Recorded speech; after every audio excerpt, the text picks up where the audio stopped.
Hello everyone, and welcome to another Monster Hunter World video. This is Thegameconomist, and today I'm doing another solo run against Arch-Tempered Lunastra, this time using the Griffon Blazooka Heavy Bowgun. I thought you guys might enjoy watching my method of using the Wyvern ammo against a monster. So, obviously Wyvern ammo is subpar or suboptimal compared to the cluster bombs.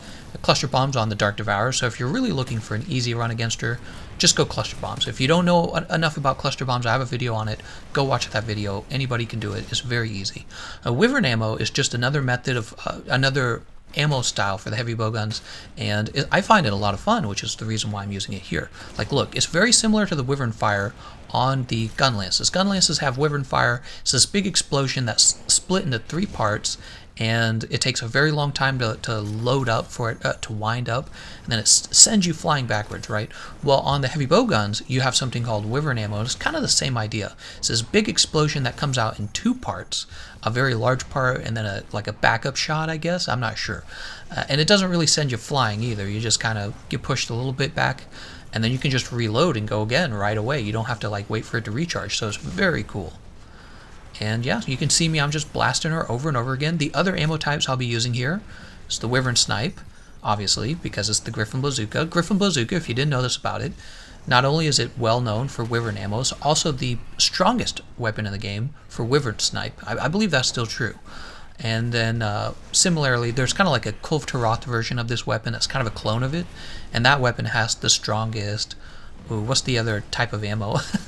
I don't even use it, so I can't even remember. It's Wyvern Snipe and Wyvern Heart, right? Wyvern Heart, which is kind of a strange name, you know. It doesn't really relate to what it is. It's kind of like a Gatling gun or a minigun or a submachine, whatever you want to call it, right? Rapid fire. But they called it Wyvern Heart rather than Wyvern any of those things. It's a little confusing. Okay, so you'll notice my temporal mantle ran out there. When the temporal mantle is active, and that's, again, I call it the baby blanket because it makes everything so easy. Your character just flips around and does all the dodging for you. Once the temporal mantle is out, I've got the fire resistance mantle, and what I'm going to do is, after I let Lunastra kill me, I'm going to pick up the Rocksteady mantle, and I'm going to refresh my ammo, right? Because with Wyvern ammo, one of the drawbacks to Wyvern ammo, or you could say it's the drawback, you run out of ammo fast. You get 10 shots. Well, you get 5 shots, and you get 5 Dragon Strike nuts, and then you got to go back to camp for more. So the strategy here is to get as much done as you can, and then let Lunastra kill you, which is exactly what's happening right here. So now I'm dead. You'll notice once the little cat's pushing me around. So you'll notice on the right side of the screen, Fortify is going to activate. Just wait for it. There it is. That gives you a big damage boost, and it gives you a big defense boost, okay? And it can activate twice because I have 3 lives, right? Obviously, it's not going to activate the 3rd time because if I die 3 times, the match is over. I think I tested that once in a match where I had 4 lives. I don't even think it activates a 3rd time regardless. Even if you have 4 lives, I don't think it does. Maybe I'll test that again later. I'm not sure. So, okay, what you saw me do there, I brought out the Rocksteady mantle, traded fire resistance mantle out, and there's another cool drink, getting my health back up with the, because I don't want to accidentally die too soon, getting my life back up with the max potion, getting the special ammo ready. Everything's set up.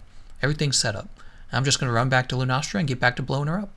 Just that easy. It's really not that complicated. You know, the sad part is the cluster bombs aren't that complicated either. And I guess there's really 2 reasons you might take time to get good with the Wyvern ammo. 2 reasons. The first reason is it is possible that Capcom nerfs the cluster bombs. So far they haven't. I don't know their reasoning. Remember when they nerfed the slice ammo? They just nerfed it right away. And they just haven't touched cluster bombs. So somebody explain that to me, because cluster bombs are really strong. If they nerf it, and you're good with the Wyvern ammo, you're still going to have a fun run, you know what I mean? It won't be as fast and powerful as cluster bombs were in the past, but Wyvern ammo is still pretty powerful, especially after 2 procs of Fortify. Whew, Wyvern ammo just really starts pumping out damage at that point. The other reason to get good with the Wyvern ammo is just because it's fun. That's the other reason. So it's actually very exciting. You get the big wind up. You just feel like you've got, like, I don't know, like a bazooka or like a fiery shotgun. It's hard to explain. Maybe like a combination. of a Blazooka and a fiery shotgun. Okay, so she's going to fly off to the left there. I think the reason that she takes this other pathway is because I've actually kept her in the spawn area where she started the fight. Isn't that weird? Like, if I had brought her into the other area where Arch-Tempered Teostra spawns, if I brought her over there, I think she goes to the upper area where you also run into Kushala Daora. But since we stayed in her spawn area in this case, she's flown to the left. And I just like this area better. I think that, well, it could be anecdotal, but I think that it takes Teostra longer to actually get over here. There's also the volcanic, whatever you want to call this, like the lava hazard. The lava, it doesn't help me in this run, but the lava hazard is an environmental hazard that can hurt the monster if you can lure it on top of it. So that's another good reason to bring her into this part of the fight. And honestly, I don't feel like it adds too much time. You know, once you die, it doesn't really add a lot of time to the run. Not that it matters, because this isn't an actual speed run. This is just me playing casually, solo, showing you guys that anybody can really solo Arch-Tempered Lunastra. And really, all of the Arch-Tempered monsters are very soloable. None of them are difficult once you figure the game out, right? It's just about understanding the game, and once you understand the game, you're gonna have like the confidence and the knowledge to just go in and smash her. Okay, so we've been running through the Wyvern ammo. There's Arch-Tempered Teostra. He's a big butthole. He's a big pain in the ass, right? And at this point, see, like, I've got less than half my health left. I'm not too worried about that. I'm just ready to die at this point. That's what I'm trying to do here. You know, if I get a few more shots in, that's fine. But I know that she's getting close to dying, and I know I'm going to need to stop by the camp at least one more time to get Wyvern ammo, so it just doesn't matter if I die at this point. And we'll see what happens. I get a little, look, I get a little free health right here. That's what, you know, I might as well. Look at this double tail whip. They're both tail whipping. Somehow I dodged that. It's a pretty good dodge. Alright, this is about it. I think this is where Teostra... Yeah, there he goes. He runs into me like a bulldozer.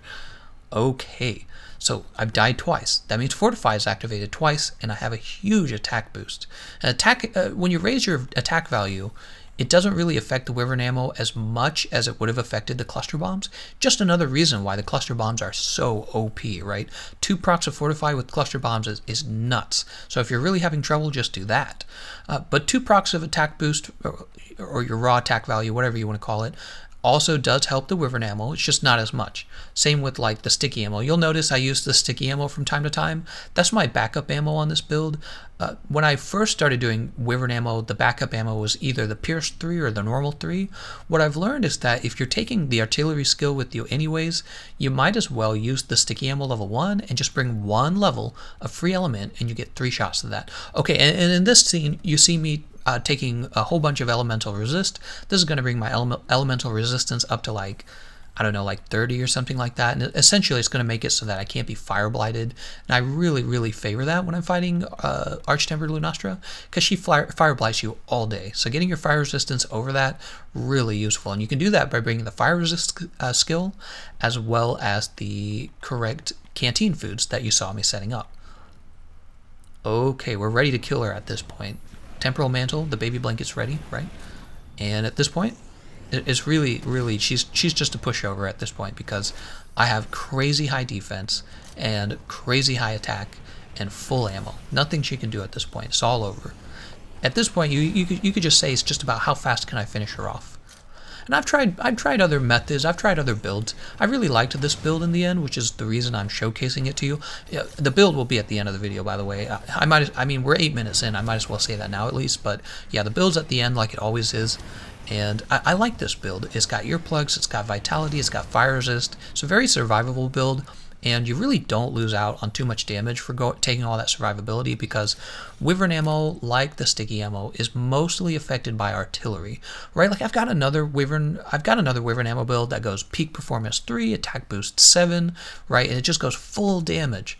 Every single slot is maxed out for damage. And it's barely any different. It is different. I mean, you do a little bit more damage, but it's, you know, it's nothing to call home about. It's not too exciting. So here's an exciting scene. I've knocked her over using the boulder from the ceiling. Remember, guys, never miss those. And I get a nice shot of the special ammo in. Great time to use special ammo if you know she's going to be knocked down. Oh, and this was a big accident. My Palico finally puts her to sleep, and I by some really bad coincidence, happen to use sticky ammo just at that point. It's like the worst. It's the worst luck right there. But who cares? You know, if it's going to add 20 extra seconds to my time, or I could have killed her a little faster, right? It's not a big deal. It's not a big deal. It really isn't in the end. Okay, she's really taking a beating at this point, and we are close to the end. Yep, there she is. She's limping now. Now, in hindsight, instead of taking the flash pause here, I actually could have picked up that crystal burst and just shot her with crystal burst to stop her escape. And this is real annoying. She just chills out in the air for some reason. Normally she like hovers back down to go fight you, but yeah, today she just felt like chilling out in the air. And this is one of those random things that can ruin your speedrun. Like, I figure it out eventually. I go, okay, I'll use my sticky ammo on her, but I don't know why she decided to do that. This scene's really cool. Check it out. I caused a knockdown after she landed, but then a double knockdown because the artillery bullet, the sticky ammo bullet, blew up right next to the falling boulder and caused it to land on her. Couldn't be easier, right? That's as good as it gets, really. Another special ammo shot. And there we go. Perfect ending to the fight, especially for using the Griffon Blazooka. That looks terrific. Alright, well, I want to thank you all for watching. The build is at the end. I want to thank you all for watching, and I'll see you guys next time.